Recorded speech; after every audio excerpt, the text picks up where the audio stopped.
Hi everybody, welcome back to the Gallagher Shots YouTube channel, and today I am joined by Shell. She's by herself this week. She hasn't got Reese to back her up. So it's like a comfort blanket, but well, you've done well this week. You appeared with Steve Ray. So you're taking the bull by its horns at the minute and taking the world by yourself. I know, I'm just kicking off, just telling everyone what I think. It's like when Robbie Williams left Take That, isn't it? Poor Reese. So your message this morning basically wanting to go through a couple of things which have happened over the last couple of days in regard to the Premier League tests and what's happened with the letters which have been sent once again. Without going into too much detail with the letter itself, from my point of view, basically it does seem like a rehash of the stories we have seen in the past. But once again, you have been getting a fair few questions in relation to it. So we'll take it from there. To be honest with you, we have put some questions out on Twitter and social media that people have asked. But we'll start off just having a quick chat between ourselves and our stance on everything on this one. So yeah, you received a lot of questions on Steve Ray's feed a few days back there, and people questioning whether or not the recent claims can affect anything in regards to the tests or the deal going through. So what's your stance on it now? Has it changed in the last 48 hours, or is it exactly the same as how it's always been? No, it's exactly the same. So as we set out on the podcast with Tom from Football Law, we still think from everything that we know that there's no reason that the test should fail. Obviously, lots of people have been saying, well, what about a breach of confidentiality? Obviously, from my perspective, the Premier League have not signed an NDA, a non-disclosure agreement, and there's no reason that they would.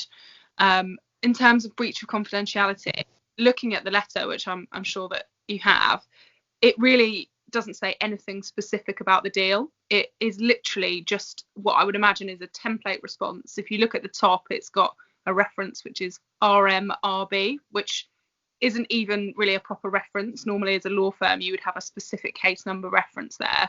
Yeah.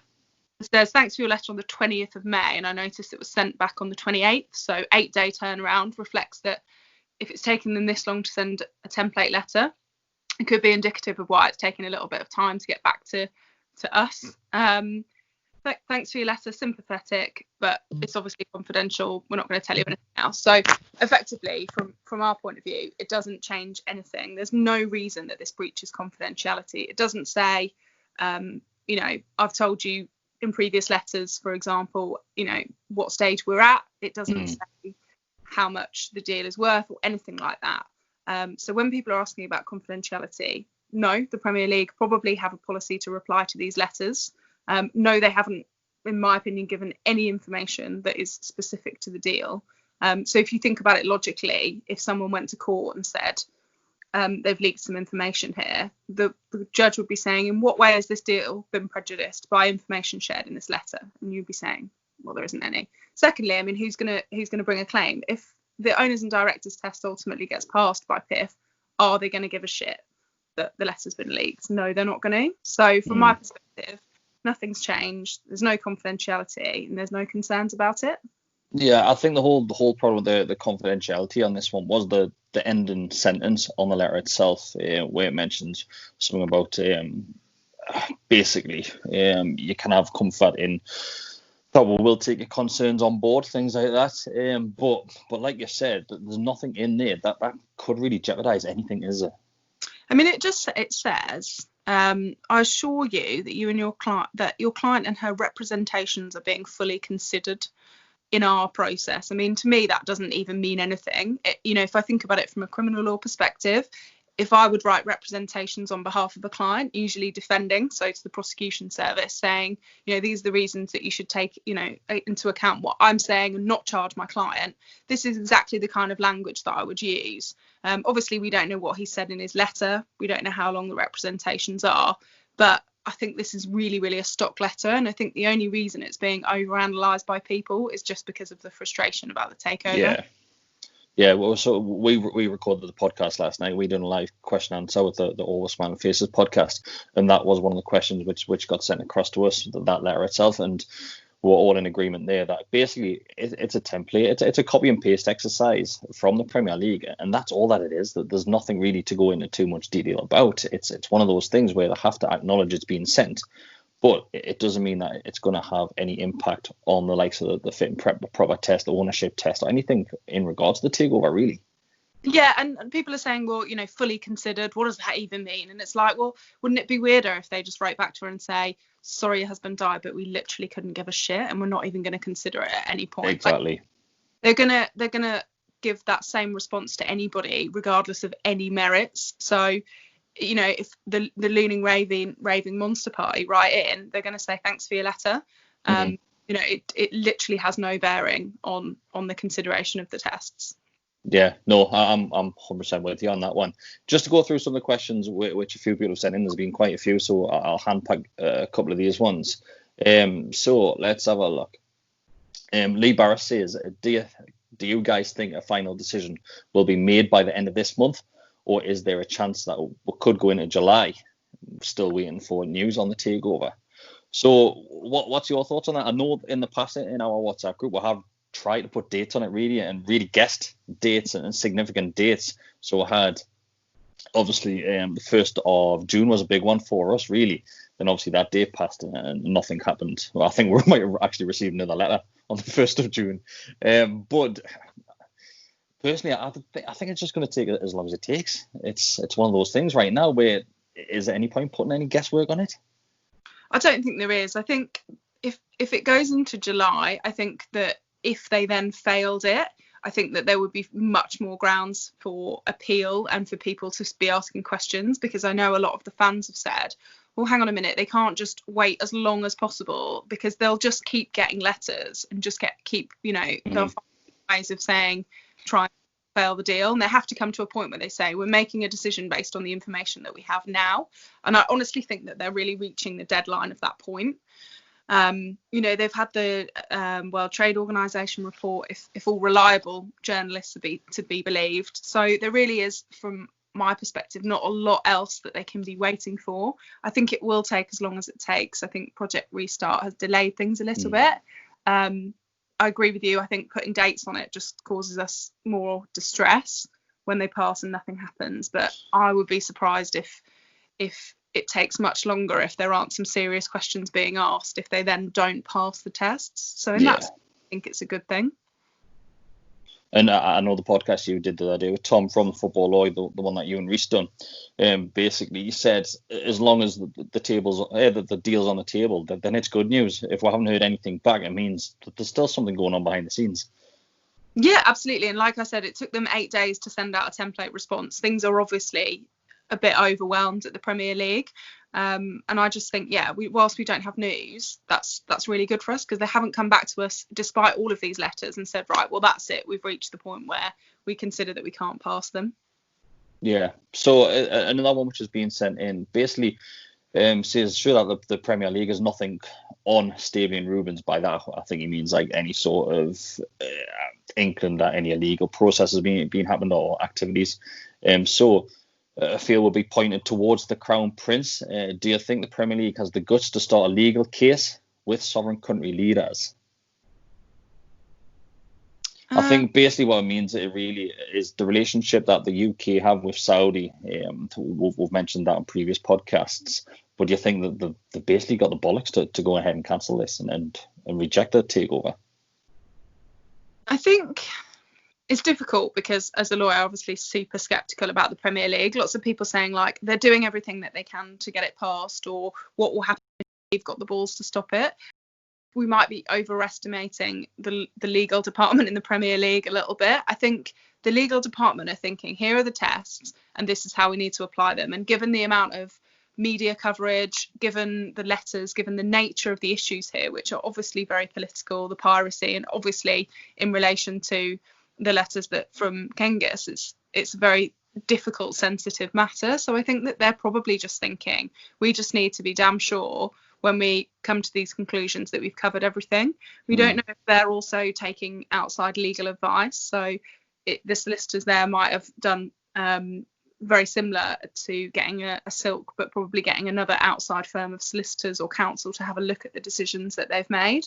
So I think it's less about like whether the Premier League have got like the balls to have a political war, and more they just have to be careful that they get all of this right, so that then doesn't get appealed. Because if, for example, they pass it and then loads of people start saying they want to go down an appeal process, that could really cause problems for Newcastle.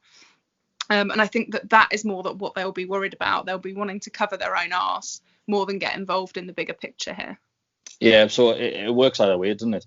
If the takeover gets rejected or if it gets approved and goes through, either way, you're going to have people looking into it a little bit more, especially if it gets rejected.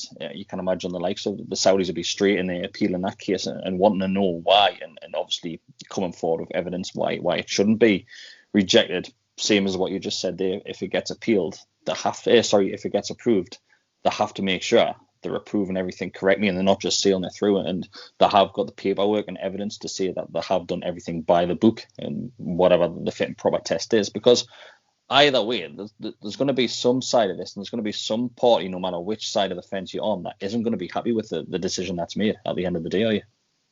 Yeah, that's the problem. And looking at the actual test, it says in the reasonable opinion of the board. So that's going to require them to kind of consider the conduct, particularly the piracy, I would say, than the human rights points, would constitute an offence of the sort described in the rules, whether it resulted in a conviction or not. And that's also creating further problems, because obviously in the case of Cengiz, she's asking them to look at a trial that took place overseas, that didn't necessarily involve direct links to PIF. So with all of that in mind, it's very difficult, because in the reasonable opinion, it is going to be argued whichever way they go. You mentioned it there as well, putting something on the doorstep of the Public Investment Fund there. The podcast that you're doing with Tom on Monday is went in with a little bit more detail in regards to the whole piracy claims on this one. And the thing with the piracy is that the Premier League would have to physically prove that one person was physically behind the likes of the piracy of the Premier League games, and that same person would have to be in direct link to purchasing or being on the board of Newcastle United, is what I physically understood it as. Is that basically the case? Yeah, and what Tom was saying is, he was saying, well, PIF are specifically an entity, so if there is an issue with a specific person like Ben Salmon, that it may be that they just decide to move around who they would have in control of Newcastle. So there are lots of different moving parts. And I said, well, what if the position is that they will speak to the with the Premier League, and there might be some negotiation there, and if that's the case, then again, that's another reason why it might be taking a little bit of time. We just don't know. The Premier League might have said, look, we're happy with these people in terms of the owners and directors, but we would not be happy with that person. No, it's like I said, it's going to be very hard for the Premier League to really come up with some watertight evidence to put two and two together, really, isn't it? Especially when we've had it thrown out in court, in the French courts that it was in. It's going to be very difficult for them to make a decision. It's like you said, they're not a courtroom. It's in the guidelines, it says in their reasonable opinion. So it is a tricky one for the Premier League. Personally, they're in a hard position, aren't they? And you've got to feel sorry for those people working behind the scenes in either approving or rejecting this takeover, don't you? Oh, you'd be thinking, like, they must just be there just having a little bit of a laugh, just in terms of, obviously there's serious issues being raised, but just about how it is. It's just like the last thing that they would have wanted with all these complications. And I think they've alluded to the fact that it's very complicated. They've said, there is a process. And everything that they've alluded to, it seems to us that they may change the test in future. But the reality is that the test as it stands is not to do with morals or ethics. It's a legal one, so it is a really terrible situation for them. And I can imagine if I were a Premier League lawyer, I'd just be thinking, God, this is just so complicated to unravel. And I know that the Premier League test, I'm sure it did get changed slightly after the Man City takeover, but as far as I'm aware, it hasn't changed a great deal. There's nothing to go into these sort of things in greater depth. Once again, if you're passing those things which are in black and white in their handbook, then you're getting approved, basically, aren't you? Yeah, and it's the thing as a lawyer, as soon as a new law comes out, or as soon as something happens which hasn't been tested, you're really keen to appeal it because you want to see where it goes. So, or if something slightly controversial in a case happens, people think, right, well, let's get an appeal there, because there's a legal case which is very similar on some legal principles at the moment, which is to do with privileged documents, which all the lawyers are jumping up and down again. And the problem here is, with the Premier League, we don't really have any examples of where people have failed the tests. There's a couple of examples in the Championship, but all of this relates to them not being solvent and not effectively being able to run the football club financially. So we don't have a scenario to go on where someone's failed it because of really slightly different issues. I think we'll have to be quite patient in this one. I know a lot of fans are saying it's taken too long, so therefore they must have something to reject the takeover on. But you look at the South Coast, and Southampton's takeover took almost 2 months to get theirs through, and that was in normal current play. Right now, the world's gone to shit with everything around COVID and trying to get the Premier League back on track and starting games again. So rightly so, that's been top of the pile for the Premier League.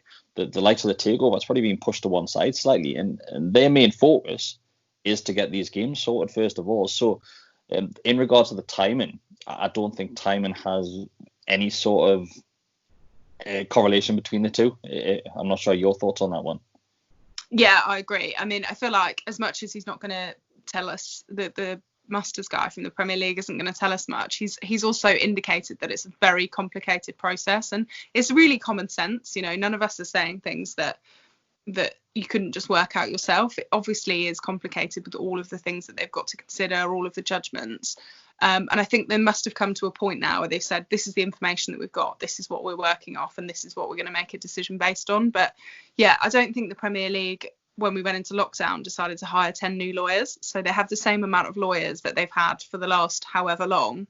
And they've had Project Restart, and now they've got this takeover as well. I mean, people saying, wouldn't they just hire or have like 50 lawyers that focus on takeovers? How many takeovers do they deal with? They can't justify having that many lawyers. Yeah. Ace? So would you imagine the likes of the Premier League lawyers are quite a small team? Yeah, I would think so. I spoke in one of the podcasts about the FA, and they had, I think, a team of 6. So I would be surprised. And also there are lots of other things as well as Project Restart that they'll be dealing with as well, because they probably would have been expecting some downtime. Yeah, no, you're right. One of the questions, a little bit outside of the whole thing with the likes of the takeover, we've got a question saying that a lot of the journalists here seem to have direct links with the likes of Amanda Staveley and things like that. And it seems to be that the Amanda Staveley's side of the camp have been getting leaked information from the likes of the Premier League. What's your thoughts on that one? Can you see this being the case, or is it just hearsay once again? I mean, who are we talking about, and who? So we're saying that there's some journalists in Newcastle that are getting information directly from Staveley. So from Staveley's camp, seeing that they're getting the heads up from the likes of the Premier League, seeing that the main concern is the piracy claims, and the reason why it's taken so long is because they're looking into it and obviously trying to push it through. I mean, I don't have any connection with Amanda Staveley, but I agree that that's all very logical that could be the case. I'm not sure what the Premier League would get. What would be any incentive for them to leak information? I suspect that it would be logical for them to be in communication with all of the parties. The Premier League, they may need more information, and they may be asking them for various documents or various assurances, and they may be working with them. In terms of leaks, I just it's very difficult to say. I think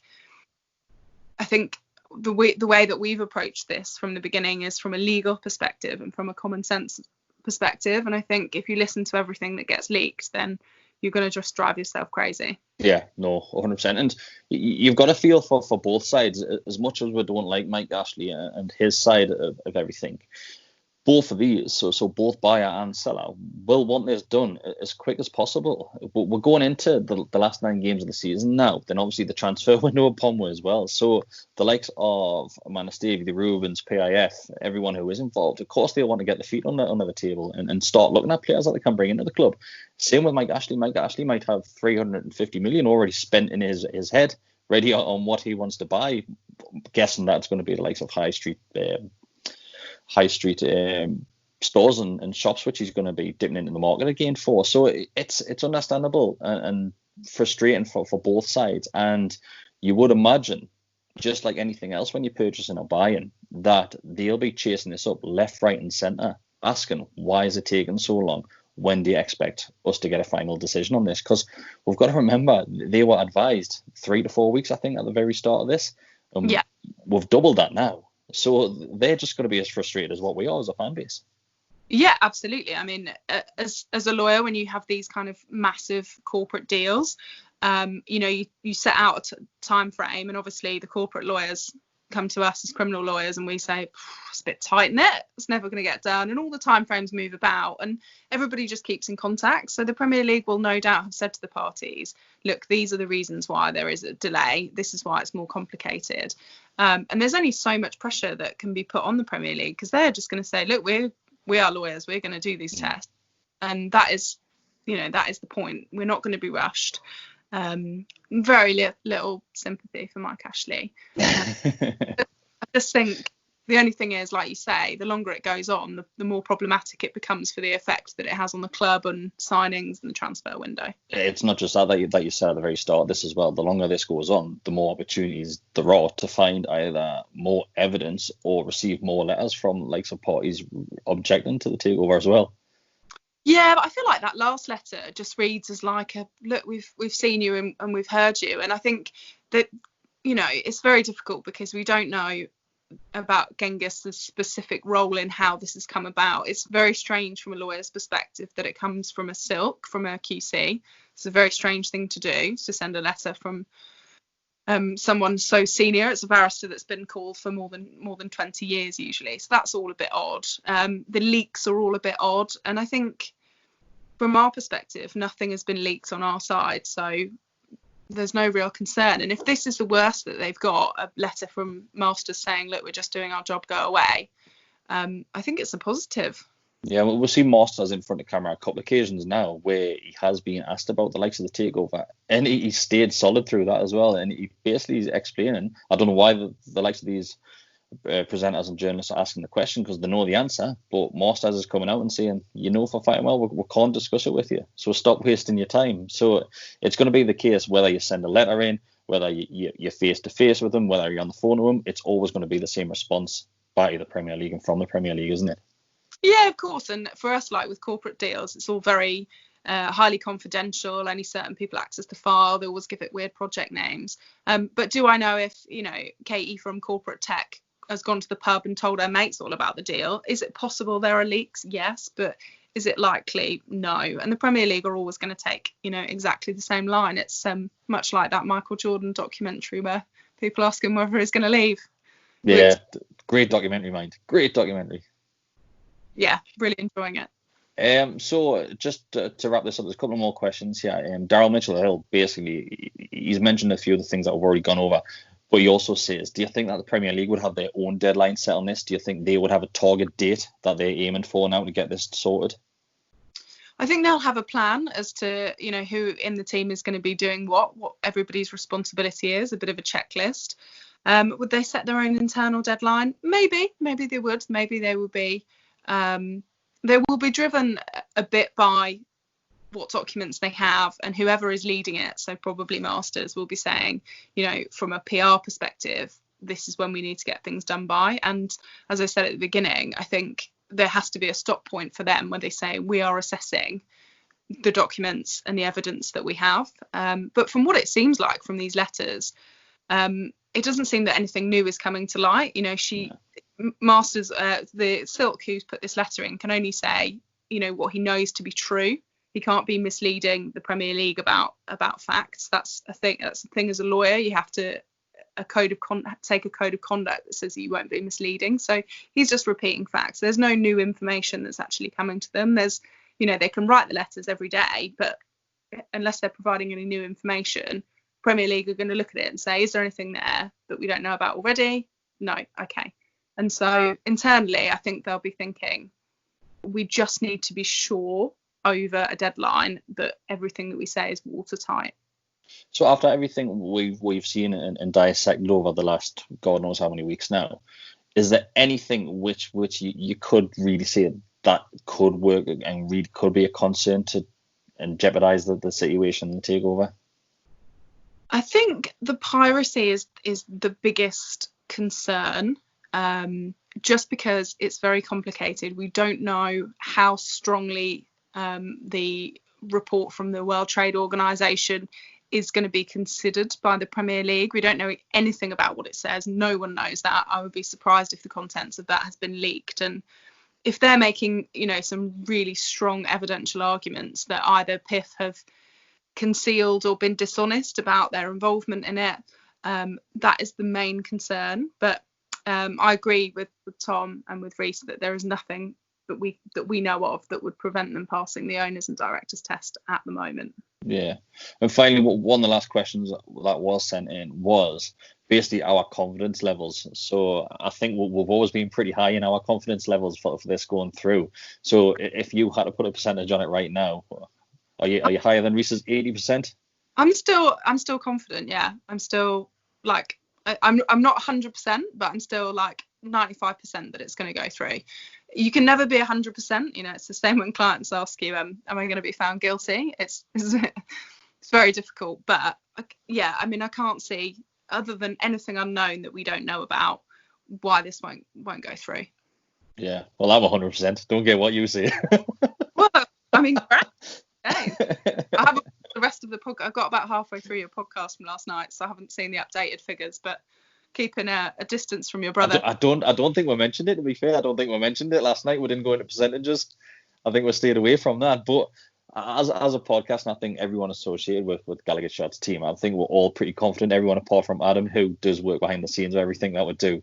He's always been glass half full sort of character with this whole takeover. I think if you expect the worst, then you've got less of a distance to fall. Then you flip it around, and we are falling a lot if this doesn't go through. Well, absolutely. I mean, it's not great for credibility of lawyers, I don't think. And there's been like quite a few lawyers that have put themselves on the line to say that it will go through as well. I think it's just everybody's just got to take stock. You've got to try not to overthink things. You've got to look at a doc. I know Adam sends to the group all the time, I've seen this, and it's just like, just take 5 seconds to process it. And just, I think, like we said, sometimes you just have to take a few hours off social media and cleanse yourself and keep positive. Absolutely. It is that, really. If you take a couple of minutes when you see this new information getting passed across to the Premier League, and you just look into it and you think, we've been here before. We've seen it in week 1, week 2. There's nothing new came, I would say, probably around about week 3. So, 4 or 5 weeks ago, there's nothing massively that's made us change or worry about anything else, has it? No, there's nothing that I can see. And I think, that's kind of why I wanted to just come on here and say, look, nothing has changed. We're going to see, no doubt, more of these letters. As I said in my tweet, it's Friday, so probably something new today. But let's keep positive. It's Friday, so I'm going to have some beers soon. Great. So Alan Cord, just to wrap this one up, he says he doesn't have any questions. He just wanted to pretty much say thank you and express his gratitude for all that analysis and information that's getting provided during all of this. So you're very welcome, mate. And I'm saying thank you, but it's not me, it's Shell and Reece mainly. Well, we're just trying to stop the panic and keep the common sense there. And I think the Gallagher Shots team are also really great at that. So, click the link and subscribe, but also Football Law and, all of the people that are looking at this from all different angles. If all of us can't find any problems, and let's keep calm and hope for some news. One of the things I want to say is personally from our side here, it's not necessarily guesswork we're taking, and the likes of yourself, Reece and Tom, aren't taking stabs in the dark on this. You're looking into your expertise and trying to switch around into your profession and your cases and things like that, and what you would do in that scenario. So it's not necessarily guesswork that we've seen a lot across social media. It's what you do as a job, really, isn't it? So yeah, and that's the thing, like, people keep asking me questions, and I feel like saying, have a look at the thread that we did on this. And the reason that thread is still something I can refer you to 8 weeks later is because everything that we said so far to date, you know, has been accurate, and it's still accurate, and it's still right. And if you read them, you'll find yourself nodding away, because although we are lawyers, we've also based it on some common sense, you know. So yeah, I mean, it is all very logical stuff for the most part. And I think the more detailed stuff, which Tom covered in his podcast, is really useful as well. But ultimately, his messages, which, you know, I was very keen to get out of him, is, you know, it's all positive. It took some doing to get that message out of. I'll tell you that. You kept on dodging the question, but you got there eventually. Well, I mean, he's a corporate lawyer, so when I was thinking, crikey, I'm not sure I'm following this. So yeah, I did say to him, you're just going to have to tone it down a little bit, because, you know, otherwise you're going to make me look stupid. Right, we'll wrap it up. So thanks for coming on, and hopefully, fingers crossed, we'll have some good news sooner rather than later. But like I said last night in our podcast, it takes as long as it takes. As long as we get there in the end, that's all that matters, really. Yeah, and I think the longer that we wait, the more questions that will be asked if they fail it, and from that perspective, that's also good news. No problem. Thank you very much, and I'll speak to you soon. Cool. Take care, Kris.